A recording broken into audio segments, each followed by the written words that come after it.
할렐루야. 1월 27일 수요일 아침입니다. 오늘도 말씀을 통해 주님을 더 알아가고 주님께 더 가까이 나아가는 하루 되시기를 축원합니다.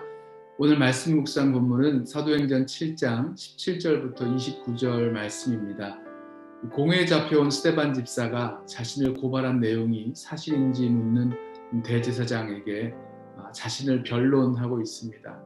스데반 집사가 예루살렘 성전과 모세의 율법을 거슬렀다는 그 거짓 고발이죠. 그 고발에 대해서 답변하기를 하나님이 아브라함을 불러내어 약속을 주셨고 그 약속이 요셉을 통하여 이루어졌다라는 것을 이야기했습니다. 오늘 본문은 이어지는 모세 이야기를 하고 있는데요.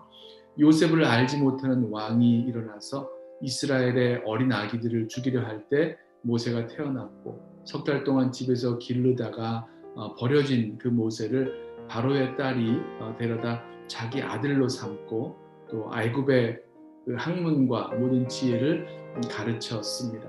모세가 40세쯤 되었을 때 애굽의 왕자로서 이 자기 자신의 그 동족을 돌볼 마음이 생겼고 또 동족을 압제하는 이 애굽 사람을 쳐 죽이는 일이 일어났죠. 이것이 발각되어 미디안 땅으로 도망가게 된 이야기.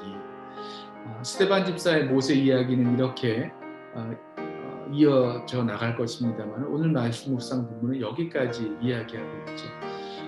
스데반 집사가 왜 아브라함과 요셉에 이어서 모세 이야기를 하려는 것일까? 그것도 아주 길게 이야기를 하고 있는데요.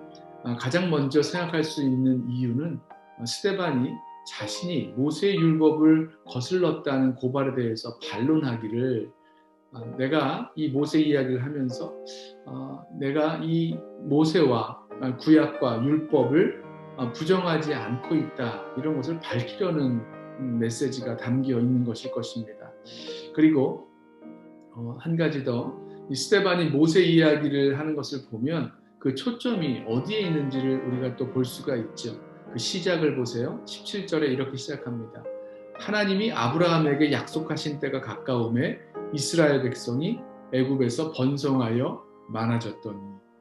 지금 스데반은 모세 이야기, 그의 출생, 버려짐, 애굽의 왕자가 되고 동족을 돌아볼 마음이 생기고 살인자가 되고 미디안으로 도망치고 이런 이야기들, 그리고 계속해서 이어질 이야기들의 초점이 하나님께서 아브라함에게 주신 약속을 이루어 가시는 큰 이야기 속에서 펼쳐지고 있다라고 이야기하고 있는 것입니다.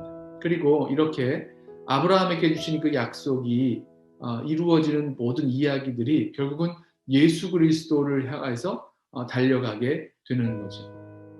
저는 오늘 말씀을 묵상하면서 모세라는 한 사람의 일생, 어떻게 보면 참 개인적이고 또 작고 소소한 이야기들, 태어나고 자라나고 사고를 치고 도망을 가게 되는 그런 개인적이고 작고 소소한 이야기들이 결국에는 약속을 이루시는 하나님의 그 역사의 계획 속에서 그림 그려져 나아가고 있다는 것을 보게 되었습니다. 그래서 우리의 삶에 있어서 작고 소소한 이야기들까지도 하나님의 때와 계획 안에서 써내려져 가고 있다는 것을 다시 한번 생각하게 되었습니다. 2021년 달라스의 한 구석에서 이름 없는 이민자로 살아가는 우리들의 그 삶의 이야기마저도 하나님께서 이루어 나아가시는 역사의 한 부분이요, 또 그 역할을 감당하고 있다는 거죠. 우리 17절에 하나님이 아브라함에게 약속하신 때가 가까움에 모세를 태어나게 하신 것처럼 우리도 하나님의 때에 하나님의 그런 계획 안에서 태어나고 자라고 성장해서 이 삶의 자리를 살아가고 있다는 것을 우리 생각해 보게 되니까 가슴이 뭉클해지고 참 놀랍다라는 생각이 들었습니다. 사랑하는 성도 여러분, 우리 삶의 자리 너무나 개인적이고 또 작고 또 소소해 보이는 우리 삶의 그런 자리 역시 하나님의 뜻과 계획을 이루어 나아가시는 그런 놀라운 섭리 가운데 있음을 우리 기억하면서 우리 삶의 주인이 되시고 우리 삶을 인도해 나아가시는 우리 하나님을 신뢰하면서 담대하게 살아갈 수 있는 저와 여러분 또 오늘 하루 되시기를 예수님의 이름으로 부탁하며 축원합니다.